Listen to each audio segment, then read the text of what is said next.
तो हम प्रश्नावली 14 का क्वेश्चन नंबर 7 बनाने जा रहे हैं। क्वेश्चन नंबर 7 है कि 5 सेंटीमीटर किनारे वाले घन को 1 सेंटीमीटर किनारे वाले घनों में विभक्त किया जा सकता है। इसमें कितने संख्याओं में विभक्त किया जाता है? सबसे बड़ी बात ये है कि 5 सेंटीमीटर किनारे वाले घन, मतलब एक घन है जो ये अभी हम लोग क्वेश्चन नंबर 7 बना रहे हैं। क्वेश्चन नंबर 7, इसमें जो दिया गया है उसको आप लिख लो पहले कि क्या क्या दिया गया है। कि घन का जो किनारा है, घन का किनारा, ये घन का जो किनारा है कितना है जी? 5 सेंटीमीटर। कितना है? 5 सेंटीमीटर। अब देखो 5 सेंटीमीटर और एक घन का किनारा है, दूसरा घन का किनारा जिसमें विभक्त करना है, वो घन का किनारा जो है 1 सेंटीमीटर है। 1 सेंटीमीटर, ये बराबर का चिन्ह है, अब ध्यान दीजिएगा। तो दो घन है, एक तो घन का किनारा है 5 सेंटीमीटर, मतलब घन का भुजा है 5 सेंटीमीटर, और दूसरा जो घन है उसका किनारा जो है 1 सेंटीमीटर।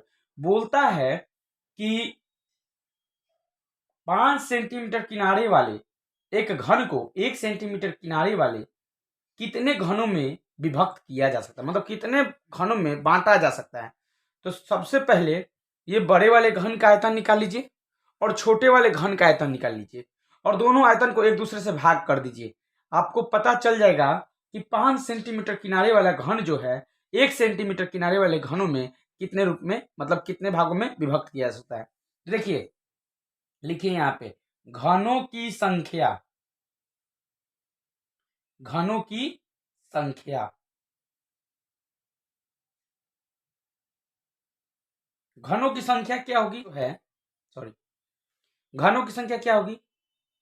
बड़े वाले घन का आयतन, मतलब ये जो बड़ा जो घन है उस इस घन का आयतन प्लस बटा छोटे वाले घन का आयतन।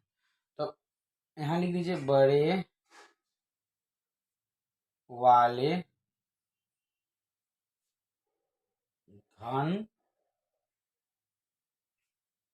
का आयतन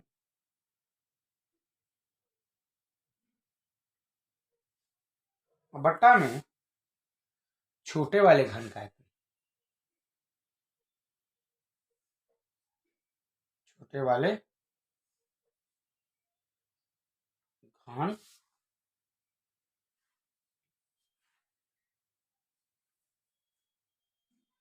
का आयतन।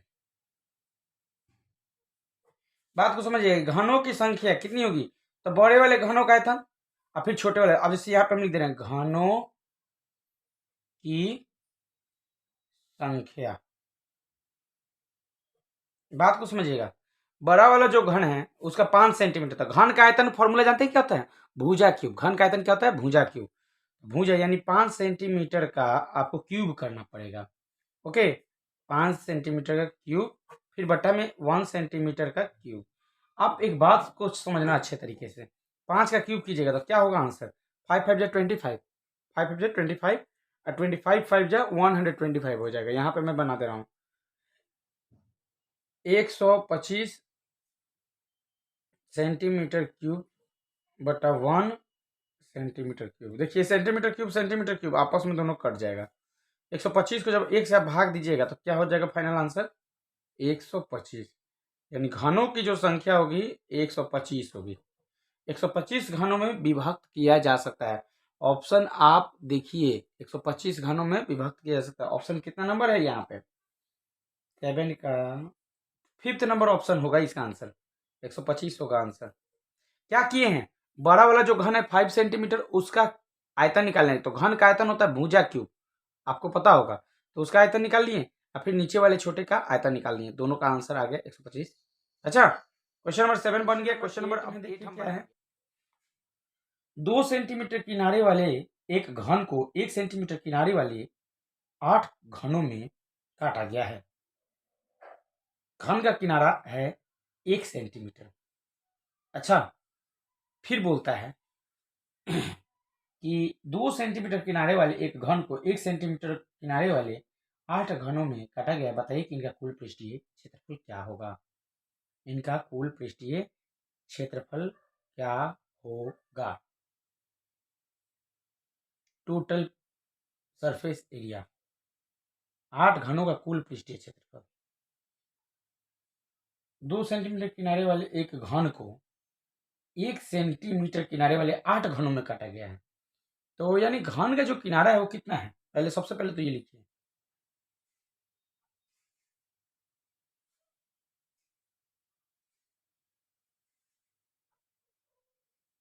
घन का किनारा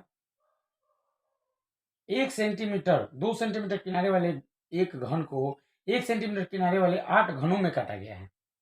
8 घनों में काटा गया है, मतलब 1 सेंटीमीटर किनारा। तो यहाँ पे आप रखो घन का किनारा जो है वो, यानी कि भुजा जो है वो 1 सेंटीमीटर है। अच्छा, तो घन का कुल पृष्ठीय क्षेत्रफल फॉर्मूला आप जानते हो क्या होता है? घन का कुल पृष्ठीय क्षेत्रफल, घन का कुल पृष्ठीय क्षेत्रफल तो 6 गुने भुजा स्क्वायर। बात को समझिएगा, 6 गुने भुजा स्क्वायर, 6 गुने भुजा स्क्वायर, मतलब फॉर्मूला होता है 6 गुने भुजा स्क्वायर। आपको यहाँ पे भी हम दिखा दे रहे हैं, 6 गुने भुजा स्क्वायर। बोला है कि 2 सेंटीमीटर किनारे वाले घन में से 1 सेंटीमीटर किनारे वाले घन 8 काटे हुए हैं और उसका कुल पृष्ठीय क्षेत्रफल। तो एक का अगर हम कुल पृष्ठीय क्षेत्रफल निकालेंगे 1 सेंटीमीटर का, एक ही, जैसे मान लीजिए ये 1 है, फिगर पे थोड़ा ध्यान दीजिएगा, एक घन हो गया, लेकिन ऐसा यहाँ पे 8 काटा गया, जैसे ये दूसरा हो जाएगा,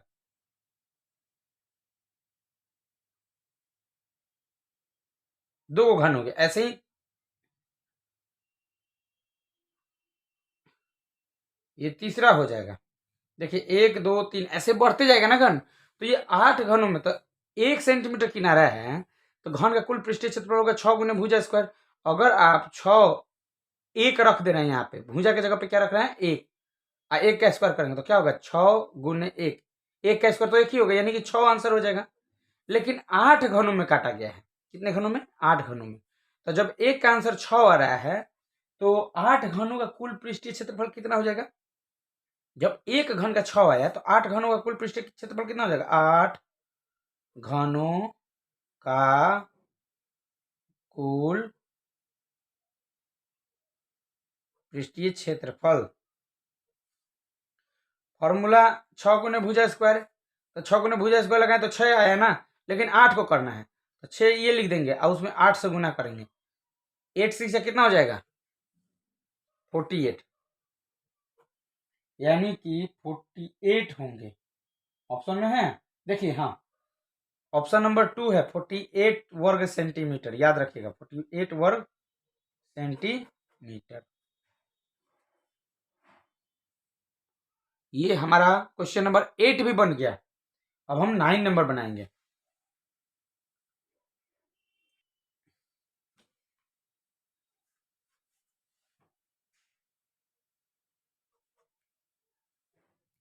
क्वेश्चन नंबर 9 हम बनाने जा रहे हैं। 9 नंबर क्वेश्चन को देखिएगा। बोलता है यदि किसी घनाभ की लंबाई a मीटर, चौड़ाई b मीटर और ऊंचाई c मीटर है, प्रत्येक किनारा को k गुना बढ़ा दिया जाए। प्रत्येक किनारा को कितना गुना बढ़ा दिया जाए, k गुना बढ़ा दिया जाए, तो उसके पूर्व आयतन और नए आयतन में अनुपात डैश होगा। मतलब पहले के आयतन में और नए वाले आयतन में क्या अनुपात होगा, ये आपको बताना है। तो भाई समझ लीजिए, ये जो है बोलता है घनाभ की लंबाई, यहाँ पे पहले लिख लो आप, जो जो दिया है उसको लिखो, क्वेश्चन आसान हो जाएगा। घनाभ की लंबाई, लंबाई a है, a मीटर, चौड़ाई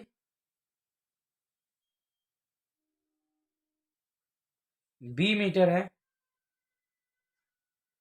और ऊंचाई कितना है जी,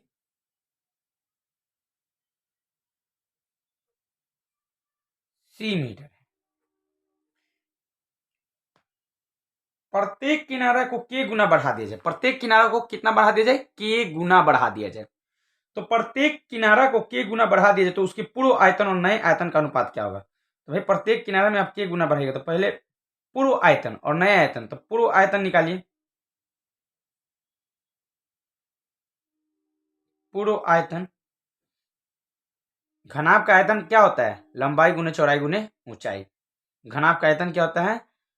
पूर्व आयतन लंबाई गुने चौड़ाई गुने ऊंचाई। तो लंबाई गुने चौड़ाई गुने ऊंचाई होता है ना, घन मात्रक।